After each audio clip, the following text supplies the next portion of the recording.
Welcome to the Abyssinian Syllabary, where we spell out Ethiopia in 33 characters. I'm Yves-Marie Stranger, your host and the compiler of these Abyssinian lives. Nota bene, while any resemblance to actual countries, past or present, and to historical figures is not purely coincidental, this is a work of fiction. For a primer on these Ethiopian characters, newcomers may start with the prologue by Manuel de Guèz. To order the book or a poster of the Abyssinian Syllabary, visit uthiopia.com. That's uthiopia.com.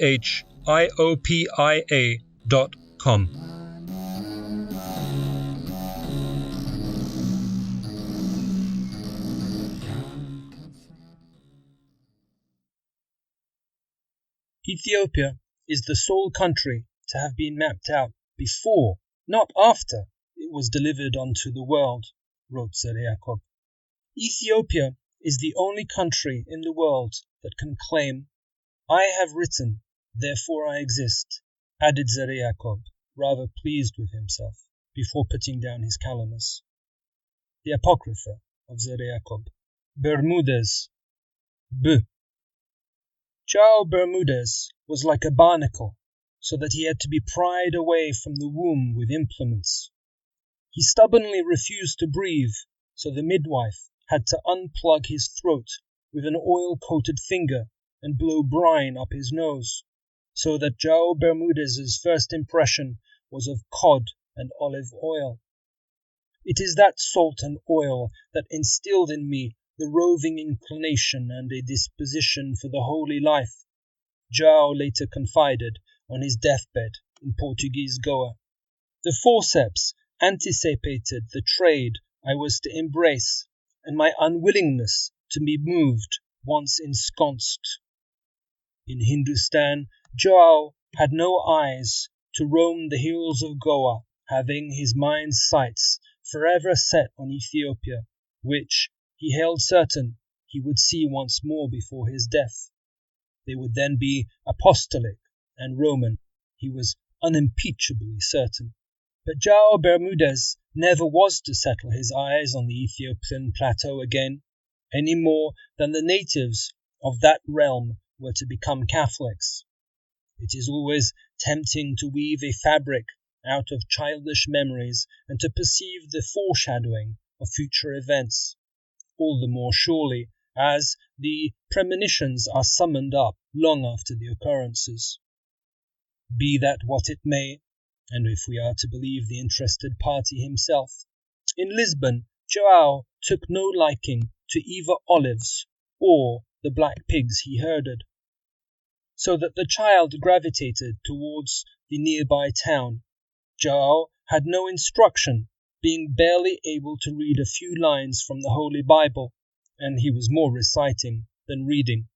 The boy had a way with spoken words, and he retained the names of people with ease, which afforded him friends and opened many doors. João became a barber in the Alfama. He began by shaving the sailors, but soon turned to pulling their wobbly teeth, as the scorbutic were returning in droves from the high seas in those times. The barber-dentist was embarked to practice his forceful art with the campaign to dislodge the sheriff of Morocco. At the siege of Tetuan, João learnt to saw off arms and legs, and so it was that, having left Lisbon a barber and a tooth-soother, João returned as a surgeon, as, by divine intervention, free of his 4 amputees, had survived his administrations. João sailed with the embassy of Dom Rodrigo de Lima in his new quality of surgeon for Abyssinia.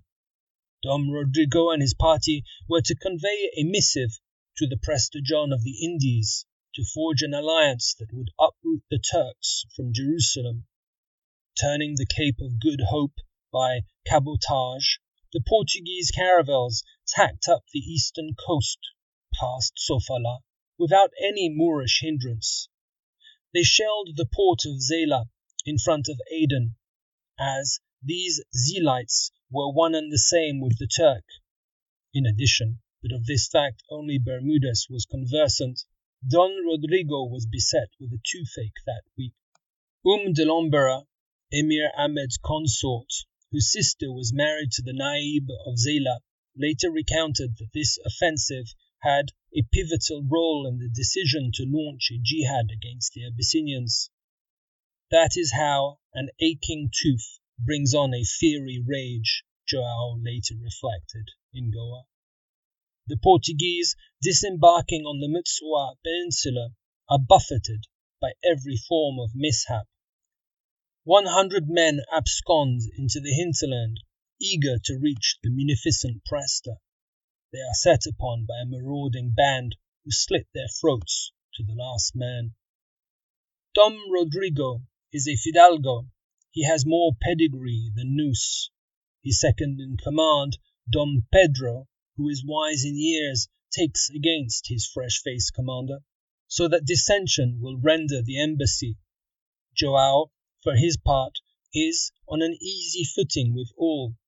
The surgeon doles out flattery. He has a kind word for all.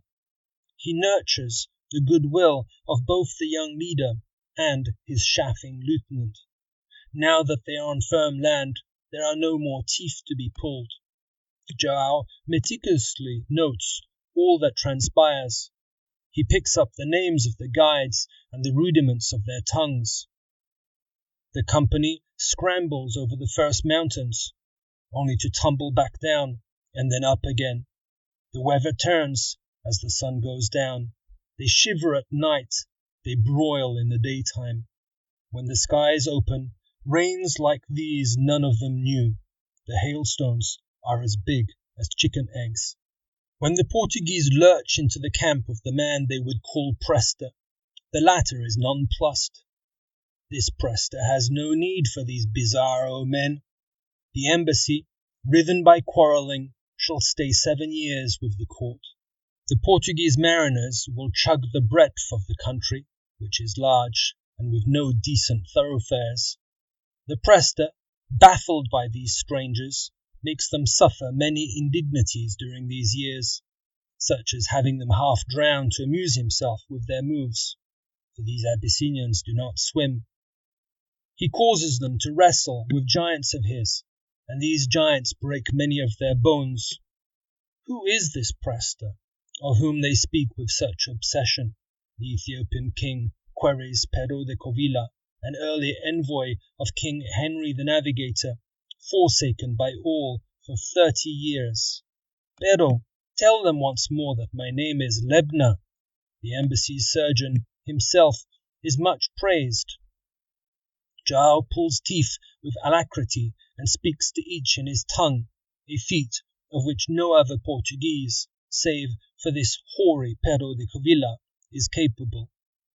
Even the musical instruments the Portuguese have lugged up the mountain fall on deaf ears. No retreat can pierce the Abyssinian indifference. There is much melancholy. Don Rodrigo takes to speaking of his lost dog year. When the glum embassy is at last granted the right to sail for their land, João remains put, only to reappear in Lisbon 14 years later with an Armenian envoy, a messenger from the Presta, one Mateos. Bermudez is no longer a surgeon. He is now the patriarch of all the Ethiopias, he swears. He has come to seek assistance for his suzerain.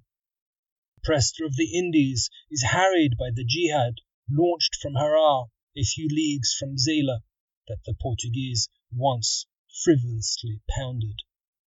Bermudez is immediately thrown into jail. A patriarch, this mendacious barber? But João coaxes a man well. So, presently, he is taken out of his dungeon and put in the service of Cristóvão da Gama, who is gallantly sailing to succour the Presta. If the Portuguese put an end to the jihad and save Christian Abyssinia, their ill-judged attempts at reforming the Orthodox and steering them back into the papal orbit end in failure and many martyred Jesuits. As to João Bermudez, first a barber, then a surgeon, Before being consecrated patriarch of all of the Ethiopias, he ends his life in exile in Goa, forever scheming to foment war against the perfidious Prester John of the Indies, an idea as tenacious as the pain of a decaying tooth that will only be rooted out by death itself.